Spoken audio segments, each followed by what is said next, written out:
이제 오늘은 이스라엘의 광야 신앙생활이라는 제목으로 말씀을 상고합니다. 이스라엘의 광야 신앙생활.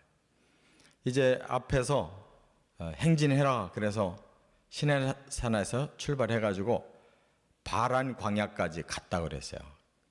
그 여정, 시내 광야에서 바란 광야까지의 그 여정을 지금 오늘 이제 보여주는데, 광야에서 어떻게 살았느냐.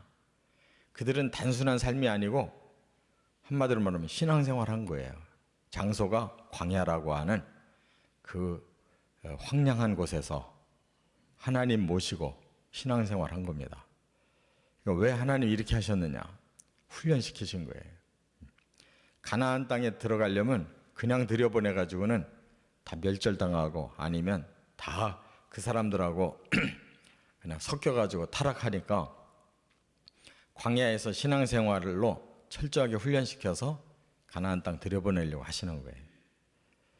그렇다면 이것은 우리들에게 뭐냐? 이것을 스데반이 그 사도행전 설교에서 광야교회라고 그랬어요. 이 광야를 갖다가 광야교회다. 그럼 우리가 교회 생활이 바로 이걸 얘기하는 거예요. 이스라엘의 광야 신앙생활은 오늘 우리들에게는 교회 신앙생활, 우리가 지금 하고 있는 신앙생활과 똑같은 거예요. 그 속에서 그들이 어떻게 살았느냐, 하나님 세 가지 훈련을 시키신 거예요. 첫째, 여기 민수기 10장 29절부터 32절까지 헌신생활을 가르치신 거예요. 헌신생활. 그럼 뭘 헌신했느냐? 광야에서 살아갈 때 여기에 전문성이 없으면 더 고난을 당하고 힘들어요. 그런데 전문가 한 사람을 발견해요. 그게 누구냐면 여기 29절에 그랬죠. 모세가 모세의 장인 미디안 사람 루렐의 아들 호밥에게 이르되 여호와께서 주마하신 곳으로 우리가 행진하나 하니 우리와 동행하자. 그리하면 선대하리라. 여기 호밥이라는 사람이 갑자기 나오는데, 이 사람을 앞에 뭐라고 적였냐면 모세의 장인 미디안 사람 루렐의 아들이다 그랬어요. 그렇다면 쉽게 말하면 자기 처남이라는 얘기죠. 처남. 장인의 아들이니까 처남 호밥에게 부탁을 해요. 이 광야길을 좀 인도해 주시오 하고 부탁을 해요. 왜 그러냐면 본래 모세는 애굽에서 태어나서 큰 사람이고 도망을 간 것이 미디안으로 도망갔다가 바로 십보라를 만나서 결혼했고 이 이드로 장인 밑에서 40년 살았잖아요. 그런데 그 가족 중에 호밥이라는 사람이 그 아들이다 그 말이에요. 근데 여기에 이드로의 아들이라고 안 하고 루렐의 아들이라 그래서 이게 좀 성경학자마다 조금 주장이 다른데, 이드로의 아들이라는 뜻인지 아니면 그냥 이드로를 다른 그러니까 이름이 때로 둘일 수가 있잖아요. 그래서 그렇게 한 건지 아니면 그 모세의 장인이 호밥이라는 말인지, 이것을 이제 서로 주장이 달라요. 그러나 우리가 필요한 것은 이드로면 어떻고 그 처남 호밥이면 어때요?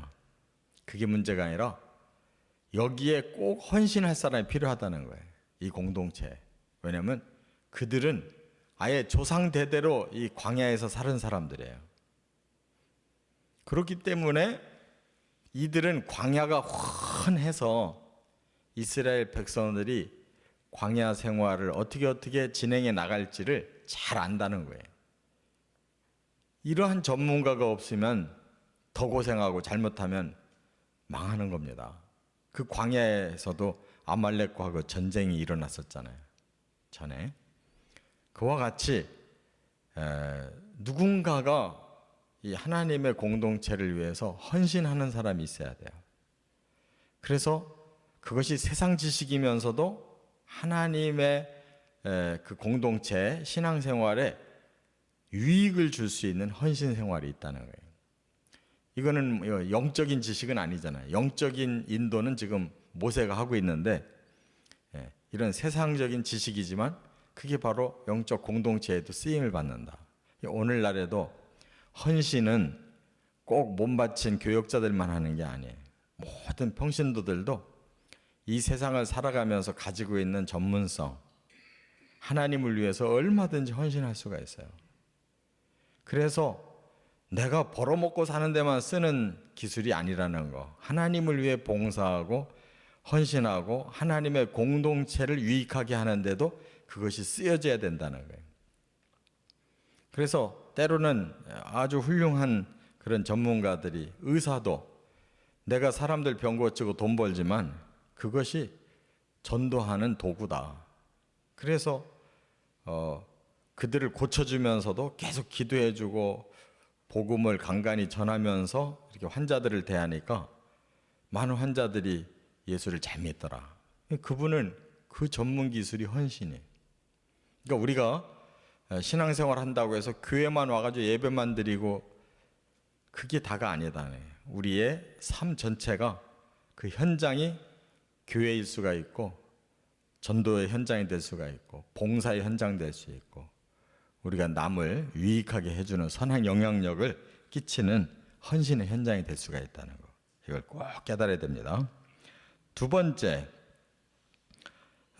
민수기 이제 오늘 10장 33절 34절 그 다음에 아까 앞서서 9장 15절부터 23절 또 앞서서 출애굽기 40장 36절 38절 이 세 가지 내용이 다 같은 내용이거든요. 여기서는 뭘 강조하고 계시느냐 하면 순종생활을 강조하고 계셔요. 순종생활. 두 번째는 그럼 뭘 순종하라는 거냐? 바로 그들이 움직이거나 진치는 그 중요한 신호가 하나님의 구름이 떠오르면 짐 싸서 가고 한 곳에 딱 머물러 있으면 그곳에 진치고 이것이 40년 광야 생활 동안 계속된 거예요. 그 신호가 하나님이에요. 그래서 하나님이 인도하시고 앞장서 가셨다 하는 거를 지금 여기서 그 세 군데에서 동일하게 말씀하고 있는 거예요. 하나님이 인도하셨다. 어떻게? 구름 기둥으로. 구름이 떠서 그늘을 지우면서 가면 이스라엘 백성들이 그 구름 안으로 그 낮에 행진을 하면 그 뜨거운 햇살을 막아주면서 하나님이 인도하는 거예요. 그리고 하나님의 언약궤가 제일 앞장서서 3일길 정도가 떨어진 제일 앞에 가는 거예요. 하나님이 앞장서 가시는 거예요. 그러니까 그만큼 하나님이 책임져 주겠다는 거예요. 거기에 이스라엘 백성들은 40년 동안 가면서 뭐 한 거예요? 순종을 배운 거예요. 아, 우리 뜻대로 가는 게 아니구나. 하나님 뜻대로 가는 거구나. 그렇다고 하나님 우리 보고 그냥 가라고 등만 떠미는 게 아니라 하나님이 앞장서서 책임지고 가시는구나. 그걸 깨닫고 신앙생활은 뭐예요? 나를 좀 비우고 하나님을 내 안에 모시고 하나님이 주인이 되시도록 이렇게 계속 우리 자신을 변화시키는 우리 자아를 변화시키는 것이 이게 신앙생활인데 한마디로 순종이라는 거예요. 순종. 세상에서는 자꾸 자기를 드러내서 잘났다고 해야 되는데 그래야 자기가 출세도 하고 뭐 사람들 앞에서 큰 소리 치고 뭔가 쓰임 받는 것 같은데 신앙생활은 정반대. 자기를 자꾸 죽여야 하나님이 드러나시고 하나님이 앞장서 주시고 책임져 주셔야 우리가 바르게 살지 우리가 자신을 드러내서 자꾸 이렇게 저렇게 살다가는 실패하는 신앙생활 반대 사회생활과 이 훈련을 하나님 시키고 있다는. 그러니까 우리가 세상에서의 삶과 이 영적 신앙생활의 삶은 반대라는 것을 깨달아야 돼요. 그래서 항상 쳐다보는 구름만 쳐다보는 거예요. 이 밑에 뭐라고 했어요? 구름이 어느 날은 하루만 있다 다시 움직인다는 거예요. 하루 만에 그들이 움직일 때가 있고 어떤 때는 한 달 만에 움직인다는 거예요. 한 달 만에 움직여요. 어떤 때는 1년 계신다는 거예요. 한 곳에. 지금 본문 내용이 그거예요. 그러면 1년 동안 잠잠히 거기서 사는 거예요. 거기서 뭐가 없어져요? 자기 의지가 없어지는 거예요. 하루 만에도 움직여야 되는데 자기 의지가 언제 거기 세워져요? 어떤 때는 1년 동안이나 살아야 되는데 한 달 있다가 움직일까 그랬는데 아니고 그걸 12번이나 반복하면서 뭐가 생기겠어요? 내 의지대로 안 되는구나. 내 의지를 꺾는 거죠. 거기에 200만 명이 있는데 200만 명의 생각이 다 다를 거 아니에요. 근데 200만 명이 통일되게 움직이는 기준이 하나님이셨다. 하나님 구름으로 보여주시는 거예요. 그러면 언약궤가 제일 먼저 앞서 가는 거예요. 하나님의 메시지는 너무 분명해요. 신앙생활을 얼마나 잘 하나님의 말씀에 순종하느냐에 달려있어요. 끝으로 세 번째, 여기 민수기 10장 이제 끝절 35절 36절에 보면 기도생활이에요. 기도생활. 모세가 아주 모범을 보여요. 어떻게 모범을 보이냐?